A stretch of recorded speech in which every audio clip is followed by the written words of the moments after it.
Hello everyone friends आज का हमारा टॉपिक रहेगा नीलकांत का सफर। ये एक कहानी है नीलकांत का सफर जिसके लेखक है स्वयं प्रकाश। तो फ्रेंड्स इस कहानी के अंदर हम इस कहानी की प्रस्तावना पढ़ेंगे, कहानी का वाचन पढ़ेंगे और कहानी के अंदर जो आए हुए कठिन शब्द हैं उनके अर्थ पढ़ेंगे। तो सबसे पहले हमारा पॉइंट रहेगा प्रस्तावना।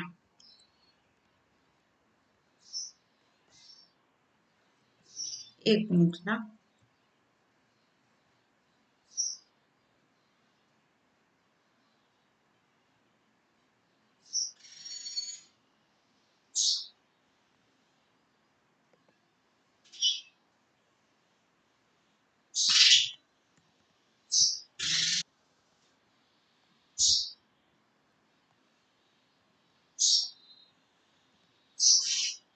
तो सबसे पहले हमारा पॉइंट है प्रस्तावना। इस कहानी की प्रस्तावना क्या है? तो नीलकांत का सफर स्वयं प्रकाश के दूसरे कहानी संग्रह सूरज कब निकलेगा से ली गई है। जो नीलकांत का सफर जो कहानी है वो स्वयं प्रकाश जी के दूसरा जो कहानी संग्रह है उसका नाम है सूरज कब निकलेगा, उससे ली गई है। स्वयं प्रकाश प्रगतिशील जनवादी कहानी परंपरा में प्रेमचंद, अमरकांत, भीष्म साहनी, काशीनाथ सिंह के बाद महत्वपूर्ण स्थान रखते हैं। राजस्थान की हिंदी कहानी में रांगे राघव के बाद उनका नाम अत्यंत सम्मान से लिया जाता है। नीलकांत का सफर स्वयं प्रकाश की प्रसिद्ध कहानी है। नीलकांत का जो सफर कहानी है वो स्वयं प्रकाश जी की फेमस कहानी है, जिसमें नीलकांत नाम के एक व्यक्ति की रेल यात्रा का वर्णन है। इस कहानी में नीलकांत नाम का एक व्यक्ति है जिसकी रेल यात्रा का वर्णन है, यानी कि नीलकांत जी ने रेल यात्रा की थी। उसमें इस कहानी में इस रेल यात्रा का पूरा वर्णन है। रेल के 33 श्रेणी अनारक्षित डिब्बे में नीलकांत सफर कर रहे थे। थर्ड क्लास का डिब्बा रेल के सबसे अंत में था। डिब्बे में भारी भीड़ थी। लोग भेड़ बकरियों की तरह भरे हुए थे। नीलकांत जब चढ़े तो उन्हें पैर रखने की जगह संडास में मिल पाई। फिर वे धीरे धीरे मुश्किल से आगे बढ़ने में सफल तो हो गए, लेकिन आगे गर्मी बहुत ज्यादा थी। उन्होंने ध्यान दिया कि सारी खिड़कियां बंद हैं। उन्होंने बैठे हुए और बेशर्मी से लेटे हुए लोगों से कहा कि खिड़की खोल दे, तो उनको जवाब मिला नहीं खुलती है। उन्होंने कोशिश की लेकिन बेकार। तरह तरह के विचार उनके मस्तिष्क में आने लगे कि ट्रेन में इतनी जगह नहीं है तो क्यों इतने टिकट देते हैं, ज्यादा मुसाफिर हैं तो ज्यादा गाड़ियां क्यों नहीं चलाते, कौन दोषी है, बुकिंग क्लर्क जिसने ज्यादा टिकट काट दिए, मिस्त्री जिन्होंने रेल के खिड़की दरवाजे नहीं जांचे, वे जो बर्थ पर कब्जा किए हुए हैं, या वे अमीर जिनके लिए 5-5 फर्स्ट के डिब्बे बीच में लगाए गए हैं। असली जिम्मेदार कौन है? गर्मी, बेचैनी, परेशानी और ऊहापोह में यात्रा हो रही है कि आगे के स्टेशन पर 8-10 काले कलूटे फटेहाल मजदूर डिब्बे में चढ़ आते हैं। उनके साथ 2 धाकड़ लुगाइयां भी थी। फिर उन मजदूरों ने अपनी घेती के जोर से खिड़कियां खोल दी। खिड़कियां खुलते ही डिब्बे में उजाला हो गया, हवा आने लगी। तो फ्रेंड्स ये कहानी की प्रस्तावना थी और हम अब मेन कहानी का वाचन करेंगे। जो मेन जो कहानी है वो पढ़ेंगे हम। तो कहानी यहाँ से शुरू होती है। थर्ड क्लास का डिब्बा। नीलकांत सफर कर रहे थे। चूंकि वह जनता थे इसलिए थर्ड क्लास में सफर कर रहे थे, और चूंकि वह थर्ड क्लास था इसलिए ट्रेन के आखिरी डिब्बे का आखिरी कंपार्टमेंट था। बाकी ट्रेन या तो फर्स्ट थी या शयनयान या आरक्षित या और कुछ।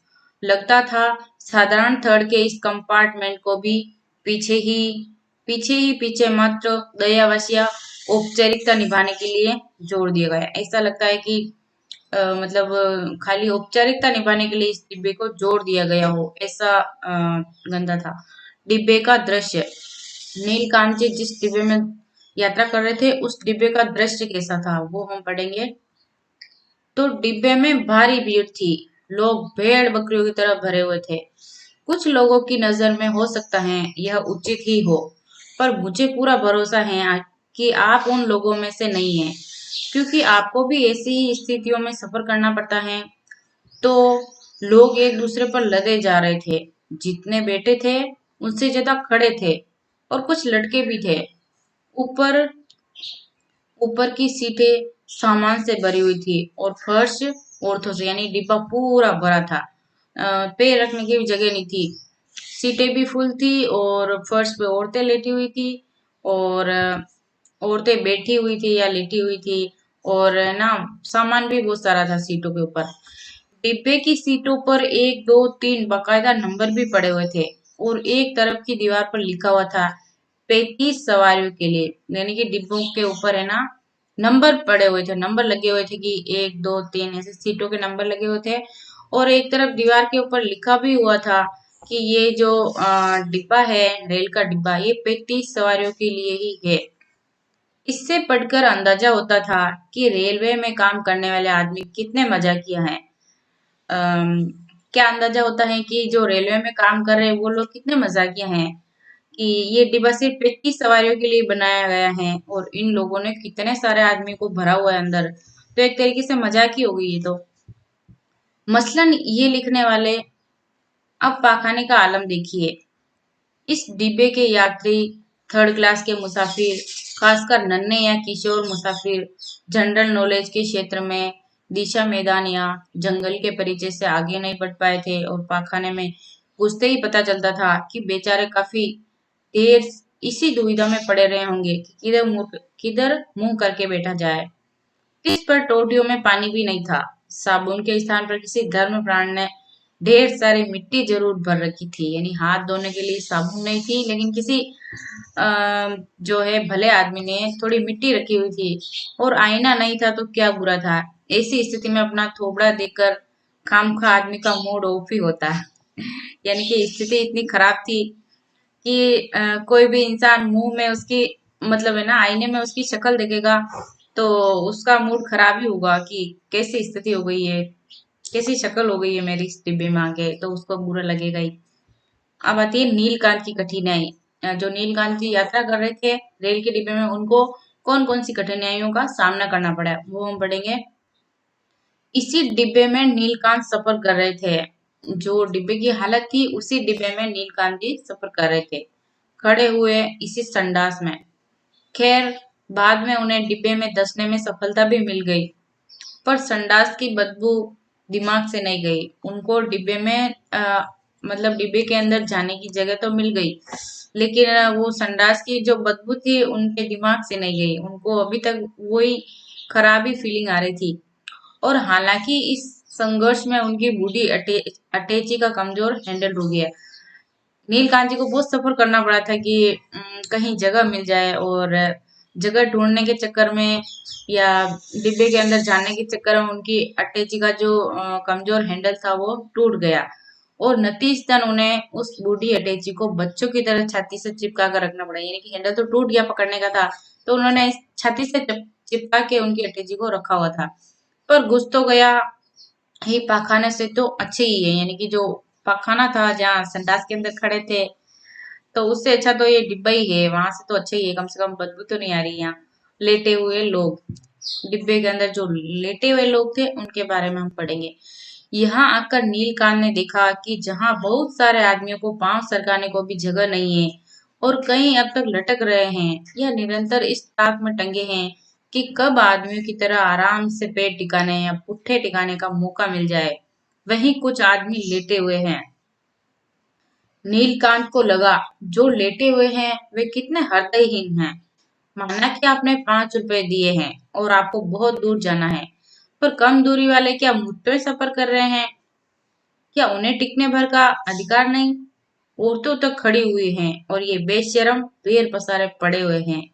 यहाँ कोई इंसानियत नहीं है। यह कोई इंसानियत नहीं है। डिब्बे की गर्मी, यानी डिब्बे के अंदर बहुत गर्मी थी, उसको हम पढ़ेंगे। तभी अचानक नीलकांत को महसूस हुआ कि गर्मी कुछ ज्यादा ही है। नीलकांत जी इतनी देर तक तो संघर्ष कर रहे थे कि कहीं जगह मिल जाए मुझे, कहीं बैठने की जगह मिल जाए, कहीं पैर रखने की जगह मिल जाए। उनकी अटैची का हैंडल भी टूट गया। तो इन सब के चक्कर में उनको कुछ याद ही नहीं रहा। फिर उनको अचानक याद आया कि यहाँ तो गर्मी बहुत ज्यादा है। इतनी देर तो उनको गर्मी का भी अंदाजा नहीं हुआ था, इतनी कठिनाई थी रेल के डिब्बे के अंदर। तो तभी अचानक नीलकांत को महसूस हुआ कि गर्मी कुछ ज्यादा ही है। पंखे देखे चल रहे थे, खिड़कियां बंद थी। पंखे जो थे ऊपर वो तो चल रहे थे, लेकिन क्या थी, खिड़कियां बंद थी। नीलकांत को आश्चर्य हुआ कि इस तरफ उनका ध्यान अब गया। यह भी कि अब तक किसी ने खिड़कियां क्यों नहीं खोली। नीलकांत जी को आश्चर्य हुआ कि मेरा ध्यान अब गया है इस तरफ, इतनी देर तो मुझे कुछ समझ में ही नहीं आ रहा था, और खिड़कियां क्यों नहीं खोल रखी है। नीलकांत जी को आश्चर्य हुआ। तो नीलकांत ने फिर जोर लगाया, जांच परख की, फिर जोर लगाया, फिर दिमाग लगाया, फिर ताकत, फिर दिमाग, लेकिन खिड़की नहीं खुली।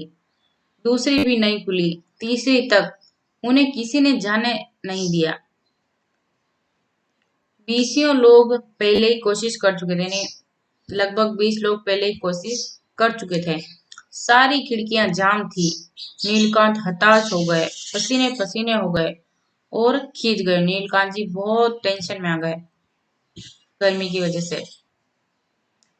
आखिर गलती किसकी है, आखिर गलती किसकी है, नीलकांत सोचने लगे। जब ट्रेन में इतनी जगह नहीं है तो क्यों इतने टिकट देते हैं। ज्यादा मुसाफिर हैं तो ज्यादा गाड़ियां क्यों नहीं चलाते। क्यों, कौन दोषी है। क्या वह बुकिंग क्लर्क जिसने इतने ज्यादा टिकट काट दिए, या वह मिस्त्री जिसने रेल रवाना होने से पहले खिड़की दरवाजे नहीं जांचे, या वे सज्जन जो कुलियों को 5-5 रुपए देकर पूरी बर्थ पर कब्जा किए हुए हैं, या वे अमीर जिनके लिए 5-5 फर्स्ट के डिब्बे बीच में लगाए जाते हैं। सोचने लगे, फिर उलझ गए, पर सोचने तो लगे। हालांकि नतीजे तक नहीं पहुंचे, पर उलझे तो। पर पता नहीं क्यों इन चीजों पर सोचने लगे। हालांकि पढ़ते तो धर्मयुग, इलस्ट्रेट वीकली वगैरह ही है। ये कुछ किताबें और कुछ पत्र पत्रिकाएं हैं, इनके नाम है। वे लोग तो चाहते थे कि नीलकांत प्रदूषण के बारे में सोचें, जातियों की तुलनात्मक विवेचन पर सोचें, परामनोविज्ञान और आधुनिक प्रेत विद्या के बारे में सोचें। गाड़ी से ऊपर जाने पर वह गाड़ी के बारे में सब भूल जाएंगे और फिर यही सोचने लगेंगे जो सेठ लोग सोचना चाहते हैं। पर क्या पता, अगर कल कोई दूसरी तकलीफ आई या आएगी ही और वे सोचने लगे कि उसका असली जिम्मेदार कौन है, तो लौटने की इच्छा। नीलकांत जी की जो डिब्बे के अंदर इतना कुछ भीड़ थी, या इतने लोग लेटे हुए थे, इतनी भीड़ थी, गर्मी थी, पंखे नहीं चल रहे थे, खिड़कियां नहीं खुल रही थी। तो एक बार नीलकांत जी का मन हुआ कि मैं वापस लौट जाऊं, तो उसको हम पढ़ेंगे लौटने की इच्छा। नीलकांत की इच्छा हुई वापस उसी संडास में चले जाएं। खड़े यहाँ भी हैं, वहां भी थे। वहां कम से कम थोड़ी बहुत हवा तो थी, माना कि बदबू और गंदगी, और सबसे ज्यादा अपने संडास में होने का एहसास। ऐसी ही कुछ परेशानियां थी, पर यहाँ क्या कम परेशानी है, और सुविधा क्या है। इस सिवा गर्मी के कि डिब्बे में है, संडास में नहीं, लिहाजा चलो वापस संडास में। लेकिन वापस जाना असंभव था। क्यों असंभव था, क्योंकि पैर रखने की जगह नहीं थी। बहुत कुछ बाहर था और बहुत कुछ भीतर भी था जो रोक रहा था। झक मारकर भविष्य के बारे में सोचने लगे। संडास वाले का क्या भविष्य है। किसी को भी हाजत होते ही वहां से बाहर निकाल दिया जाना, और यहाँ संभावना है कि कभी तो कोई स्टेशन आएगा तो कुछ सवारियां उतरेगी, पैर उन्हें भी टिकाने की जगह मिलेगी ही। उस सुंदर भविष्य के लिए जब वे दूसरों की बराबरी में बैठे होंगे, इस वर्तमान में कुछ कष्ट उठा ले तो क्या हर्ज है। यानी कि संडास में जाएंगे तो कोई भी आ जाएगा अंदर, तो नीलकांत जी को बाहर निकलना पड़ेगा। लेकिन डिब्बे के अंदर ये तो संभावना है कि कोई उतरेगा तो मुझे जगह मिल जाएगी, तो इसलिए वो यहीं रुके रहे। आगमन, यानी कि किस बस ट्रेन का आगमन होता है, तो उसके बारे में हम पढ़ेंगे। तभी प्लेटफॉर्म की तरफ से 8-10 काले कलूटे फटे हाल मजदूर दांत निकालते हुए दौड़ते हुए आए, और एक दूसरे को पुकारते चीखते एक एक करके सब उसी में चढ़ गए, उसी डिब्बे में चढ़ गए। पहले एक चढ़ा और उसने दूसरे का हाथ पकड़कर उसे भी चढ़ा लिया। उसने तीसरे को, इस तरह सब चढ़ गए। पीछे पीछे दो धाकड़ लुगाइयां भी चढ़ा ली गई, और भागते भागते आखिरी आदमी ने घेती, फावड़े, तगारी वगैरह भी चढ़वा दिए और छलांग मारकर खुद भी चढ़ गया। इस नई भीड़ से दरवाजे और गलियारे में खड़े लड़के और बाबू लोग बुरी तरह अंदर की तरफ धकेल दिए गए। यानी कि वो जो नए लोग चढ़े, काले कलूटे लोग, तो जो बाबू लोग और बहुत सारे दूसरे लोग थे उनको पीछे धकेल दिया गया, क्योंकि वो लोग चढ़े इसलिए, एकदम कचरे की तरह। परस्पर धक्के परस्पर धक्के को ठेठ अंत तक महसूस किया गया और डिब्बे में चीख पुकार मच गई। जो धक्का मुक्की थी वो लास्ट तक धक्का मुक्की हो गई, लास्ट तक महसूस किया गया धक्का मुक्की को। और डिब्बे में चीख पुकार मच गई, वो चढ़ रहा है और उसको धक्का दे रहा है और जगह नहीं है, लोगों को पीछे खिसका रहे हैं, इस तरीके से चीख पुकार मच गई। उनके कपड़े कोयले के बुरादे से काले हो रहे थे। जो लोग चढ़े थे अंदर, उनके जो कपड़े थे वो कोयले के बुरादे से काले हो रहे थे और उस पर मैल और पसीने की मोटी तहें जमी हुई थी। सफेद पसंद आदमी यथासंभव उसने उनसे बचने की कोशिश कर रहे थे। नहीं, जो साफ सुथरे जो लोग थे सफेद पसंद, मतलब तो वो लोग जो उन लोगों से बचने की कोशिश कर रहे थे जिनके ऊपर मेल और पसीने की मोटी तहें थी, उससे बचने की कोशिश कर रहे थे। और एक साहब ने, जो दुर्भाग्य से उनके पास ही फंसे थे, नाक पर रुमाल भी लगा लिया, यानी कि बदबू आ रही थी, बहुत गंदे लोग थे। तो एक साहब जो उनके पास ही फंसे हुए थे, उन्होंने तो नाक पे रुमाल लगा लिया। उनको बहुत बुरा लगा। उनका बस चलता तो वे आंख, कान, सिर, पूरे शरीर पर रुमाल लगा लेते। उन साहब का जो बस चलता तो वो पूरे शरीर को ढक लेते उन लोगों से बचने के लिए। पर इससे होता क्या? खुल गई खिड़कियां। जो खिड़कियां बंद थी वो कैसे खुल गई, उसके बारे में हम पढ़ेंगे। किन लोगों ने खिड़कियां खोली और किस तरीके से खुली, कैसे कैसे, उसको हम पढ़ेंगे। तो मर्दों ने अंदर पहुंचते ही खिड़कियों के सामने से लोगों को हटाकर उन्हें जांचा, परखा और खोलने की कोशिश की। जो काले गलुटे लोग थे वो चढ़े और उन्होंने खिड़कियों को देखा, जांचा और खोलने की कोशिश की। फिर उनमें से एक ने, जो थोड़ा सा पढ़ा लिखा बल्कि उनके मेट जैसा लग रहा था, जो नरेगा के अंदर मजदूर लोग होते हैं और उनके अंदर जो नरेगा के मजदूर होते हैं वो कैसे लगते हैं, और उनका मेट जो थोड़ा सा पढ़ा लिखा लगता है, थोड़ा सा साफ सुथरा लगता है, वो तो एक आदमी था, वो भी थोड़ा सा पढ़ा लिखा लग रहा था और नरेगा के मेट की तरह लग रहा था। अपनी भाषा में पीछे दरवाजे के पास खड़े आदमी को पुकार कर कुछ कहा। यानी कि जो उन लोगों की भाषा थी, उसी भाषा में उस मेट जैसे लगने वाले आदमी ने दरवाजे के पास खड़े एक आदमी को पुकार कर कुछ कहा।